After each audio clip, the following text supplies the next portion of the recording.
నమస్తే, welcome to star struck. మనతో పట్టుకున్నారు neuro psychological therapist, astrologer and numerologist Madhavi గారు ఉన్నారు. మాట్లాడదాం. నమస్తే మేడం. నమస్తే మేడం, చాలా మందికి జనరల్ గా ఎక్కువగా కోపం ఉంటుంది. ఆ కోపం కూడా దేంతో, జెలసీతో వచ్చిన కోపం.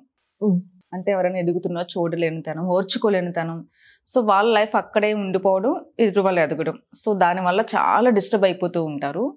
అంటే దానివల్ల కోపం, జెలసీ ఇలాంటి ఫీలింగ్స్ అన్ని వచ్చేస్తూ ఉంటాయి. అంటే ఎదురు కష్టపడుతున్నారు, మనం కూడా కష్టపడాలి, మనం కూడా హార్డ్ వర్క్ చేయాలనే థాట్ కంటే కూడా వేరే వాళ్ళు పైకి వస్తున్నారనే ఫీలింగ్ లో వాళ్ళు చాలా డిస్టర్బ్ అయిపోతూ చాలా మంది ఉంటారు. అలాంటి వాళ్ళకి అది సమ్ టైమ్స్ మన మిస్టేక్ అని తెలుస్తుంది, కానీ మార్చుకోలేరు. వాళ్ళ అబ్బాయి భర్త, వాళ్ళ అలవాటు అలాంటిది, వాళ్ళ ఫీలింగ్స్ అట్లాంటివి. సో వాళ్ళు కూడా చేంజ్ అవ్వాలి. వాళ్ళు ఏం చేసుకోలేరు. మళ్ళీ భక్తి ఏమీ పెద్దగా ఉండదు, దేన్ని పెద్దగా ఏమీ నమ్మరు. అట్లాంటి క్యారెక్టర్స్ ఉన్న వాళ్ళు ఏం చేస్తే వాళ్ళ ఫీలింగ్స్ కొంచెం బ్యాలెన్సింగ్ గా ఉండి వాళ్ళ లైఫ్ మీద ఫోకస్ పెట్టాలంటే ఏం చేయాలి? జనరల్ గా కోపం అనేదండి ఒకటి జన్మకుండల్లో మనకి మన సెల్ఫ్, మన పర్సనాలిటీని చెప్పేది first house. Okay, so first హౌస్ని చూసి అండ్ మెయిన్గా అంటే మన సెల్ఫ్ ఎలా ఉంది అని చెప్పేసి లగ్నం ప్రకారం మన తత్వం ఉంటుంది.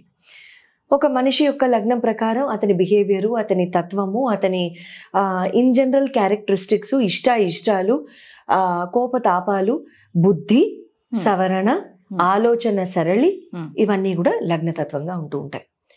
జనరల్గా అటువంటివి చూపించుకున్నారని అనుకుంటూ, చూపించుకోకపోతే ఎప్పుడైనా చూపించుకోవాలనిపిస్తే తప్పకుండా యూ కెన్ అప్రోచ్ అండి స్క్రీన్ మీద ఉన్న నంబర్స్కి.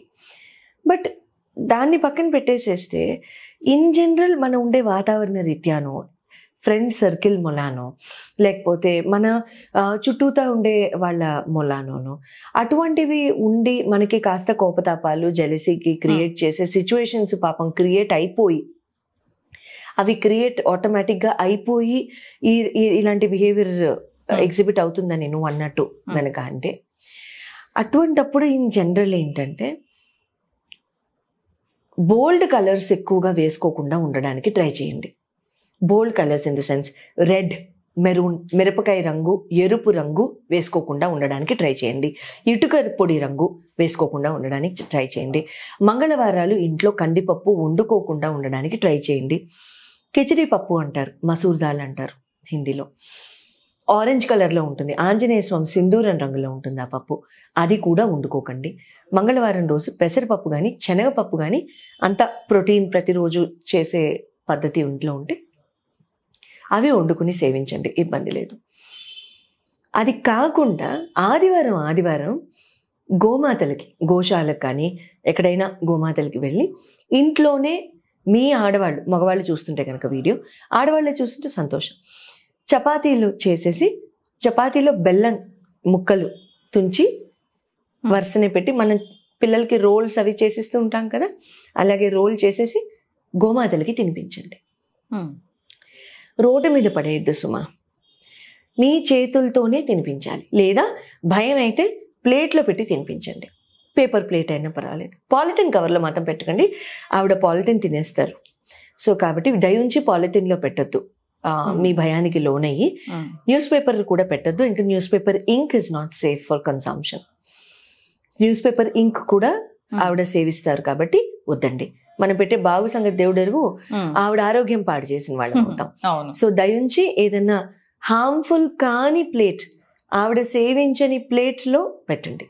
చపాతీలు ఏదైనా ఎన్ని పెట్టాలి, చపాతీలు మీ ఓపిక, ఎన్ని చేయగలిగితే అన్ని, మీకు ఎన్ని, మీ శ్రద్ధ, ఎన్ని పెట్టాలనుకుంటే అన్ని. మీరు 2 పెట్టాలనుకున్నారు, సంతోషం. ఎవరైతే కోపం ఉందో, ఇటువంటి భావనలు ఉన్నాయో, మనోభావాలు, వాళ్ళు వెళ్ళి పెడితే మంచిది. ఓకే, కొంతమంది మా పిల్లలు ఇట్లా బిహేవ్ చేస్తున్నారు, మేము పెట్టొచ్చా, తల్లిదండ్రులు మేము చేయొచ్చా, వాళ్ళ కోసం అని అడుగుతూ ఉంటారు చాలా సార్లు. మనకి వాళ్ళు దూరంగా ఉన్నారని. దూరంగా ఉంటే పర్వాలేదు రమ్మా, ఇంట్లో ఉంటే మాత్రం వాళ్ళని కూడా తీసుకెళ్తే మంచిది. చూడు, ఒక్కొక్క జీవిని చూసినప్పుడు మనలో ఉన్న సౌమ్యం పెరుగుతుంది. గోమాతను చూసినప్పుడు ఎవరికైనా సౌమ్యమే పెరుగుతుంది, కానీ కోపము, క్రోధము ఇలాంటివి రావు. అంతే కదా. చాలా మనలోనే హార్ట్ బీట్ కూడా చాలా స్లో అయిపోతుంది ఆటోమేటిక్. అది ఆ జీవి యొక్క లక్షణం, ఆ తల్లి యొక్క లక్షణం అది. ఆవిడని చూసి ఇంకా ఆవిడ మనల్ని చూడడం కంటే మనం ఆవిడని చూడడమే మంచిది. సో ఆ రకంగా మనం కూడా వెళ్తే మంచిది. ఎవరికి వాళ్ళే వెళ్ళాలి, అదే మంచిది. ఎవరి ఆకలి వాళ్ళది. చాలా మంది మేము చేసేస్తామండి మా పిల్లల కోసమని, చాలా వాళ్ళ పెయిన్ అనుకోండి, అందులో పిల్లలు బాగుపడాలి ఫీలింగ్ తప్పేం లేదు, ఆలోచన. ఓకే, కాకపోతే ఏంటంటే అటువంటిప్పుడు రిజల్ట్స్ చాలా స్లోగా ఉంటాయి, మళ్ళీ ఎందుకు రాలేదు అని ఆలోచిస్తారు, స్లోగా ఉంటాయి. కొంతమంది చాలా మంది ఎప్పుడు అలానే ఆలోచిస్తుంటారు, వాళ్ళ జాతక పరంగా కూడా అలాంటి ఏమన్నా ప్రాబ్లం ఉంటుందా అలాంటి మనుషులకి? ఏం ఆలోచన అంటే ఇప్పుడు చూసినా ఇలా కోపంగా, చాలా జెల్సీగా, చాలా అగ్రెసివ్ గా ఉంటారు కదా, వేరే వాళ్ళ సక్సెస్ ని తీసుకోలేరు అంత తొందరగా వాళ్ళు. రైట్. అంటే వాళ్ళ జాతకమే అంత అంటారా? చూడండి, జాతకమే అంత అంటే ఒకటండి, ఇక్కడ ఏముంటుందంటే గ్రహాల్లో ఏ గ్రహం చెడు గ్రహం కాదురమ్మా. ఫస్ట్ థింగ్, 9 మంది భగవానుళ్ళే, 9 మంది మంచి చేసేవాళ్లే. మన కర్మరీత్యా వాళ్ళు కొన్ని ఫలితాలు మనకి డిస్పోజ్ చేస్తారు. అలా గనక అర్థం చేసుకుంటే జీవితం సౌమ్యంగా వెళ్తుంది. ఓకే, నాకు రాహు దశ నడుస్తుంది, నేను ఇక్కడికి వెళ్ళి పూజ చేసుకొస్తాను. నాకు శని దశ నడుస్తుంది, నేను అక్కడికి వెళ్ళి నూనె పోసి వస్తాను. నేను ఈ కర్మ చేశాను, నేను ఈ పని చేస్తానని అనేవాళ్ళు ఎవరు ఉండరు. అవును, ఈ దశ నడుస్తుంది అంటారు. పాపం కర్మలు చేసేది మనము, దశానాథుడు ఆయన. కర్మను బట్టే కదా వస్తుంది ఎలాంటి దశలైనా, అంతే కదా. దశలు ఆటోమేటిక్ గా వెళ్తాయి తల్లి. దశల్లో మనం చేసే కర్మల్ని బట్టి, మన ఆలోచన సరళిని బట్టి, మన ఆలోచన తీరుని బట్టి, మన మాట తీరుని బట్టి మనకి రకరకాల ప్లసెస్ అండ్ మైనసెస్ వాళ్ళు డిస్పోజ్ చేస్తారు. 9 మందిలో ఏ ఒక్కళ్ళు కూడా సాడిస్టులు కారు. 9 మనం రియలైజ్ అవ్వాలి కదా, అది మనం ఎగ్జాక్ట్ వర్డ్. అమ్మ మంచా నాన్న మంచా అంటే ఇద్దరు మంచే, చెడు చేసేంత వరకు. లేకపోతే వాళ్ళిద్దరి మూడ్ని బట్టి వాళ్ళు ప్రవర్తిస్తారు. ఒక్కొక్కరిని చూస్తే అట్లా అనిపిస్తూ ఉంటుంది, ఎప్పుడు అట్లానే ఆలోచిస్తుంటారు కదా ఆటోమేటిక్. అవును, అది ఏమవుతుందంటే అది మన కర్మని బట్టి, మన బుద్ధి కూడా కర్మని బట్టి వస్తుంది కదా. బుద్ధి కర్మానుసారి నేను ఊరికనే అన్నారా? అవును, కర్మని బట్టే బుద్ధి. అవును, ఈ రోజు మనం ఒక కర్మ చేసి బట్టే రేపటి కర్మ. కొంతమంది ఆలోచించరు అసలు. అవతల వాళ్ళు ఎంత బాధపడతారు అనేది ఉండదు అసలు. వాళ్ళవే వాళ్ళది, ఇంకా దానికి అనుకుంటారు మళ్ళీ ఆల్వేస్.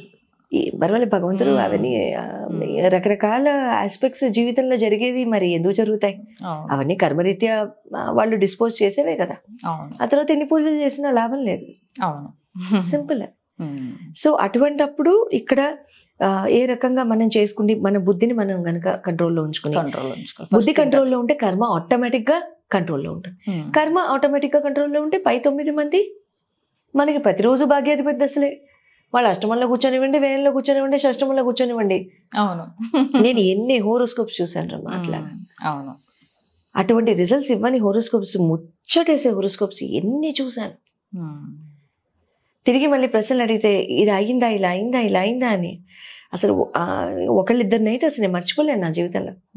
ఆ ఇద్దరు క్లయింట్సే మళ్ళీ నాకు. ఒకళ్ళు క్లయింట్, ఒకళ్ళు ఫ్యామిలీ మెంబర్. సో నా ప్రత్యక్ష నేనే సాక్షి వాళ్ళిద్దరి జీవితాలకి. బ్యూటిఫుల్ అనమాట. ఫస్ట్ మనకి అట్లా అనిపిస్తున్నప్పుడు ఫస్ట్ రియలైజ్ అవ్వాలి, మేడం చెప్పని రెమెడీస్ చేసుకోవాలి. ఉండే తప్ప ఇంకేమీ ఉండదు. ఏముండదండి, మనమే రియలైజ్ అవ్వాలి, యాక్సెప్ట్ చేయాలి. అంతే. ఏదో వచ్చేస్తుంది, ఏదో దశ వచ్చేస్తుంది, ఆ దశలో ఇది అయిపోతుంది కదా, అది వెళ్ళిపోతుంది. ఏమంటే astrology is never a plus b is equal to whole square. Never. It is every single time. అది అనలిటికల్ అప్రోచ్ మాత్రమే. ఈ దశ వస్తే ఇది అవుతుంది అని there is nothing called as guarantee. మన కర్మ బాగుంటే మన తలరాతని మనమే రాసుకోవచ్చు. అండ్ నేను ప్రత్యక్షంగా నేను చూసింది అది. And my research is on psychology of planets.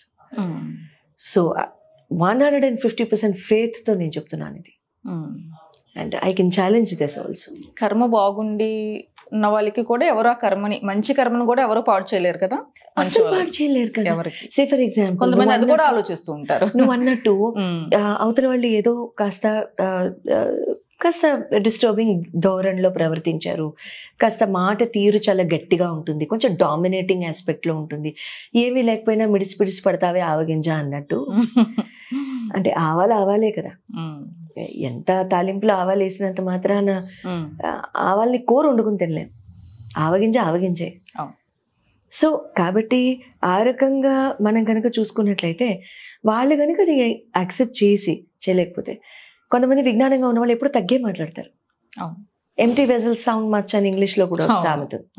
వాళ్ళకి స్పీడ్ ఎక్కువ ఉంటుంది, గొంతు ఎక్కువ ఉంటుంది, అన్నీ ఎక్కువే ఉంటాయి.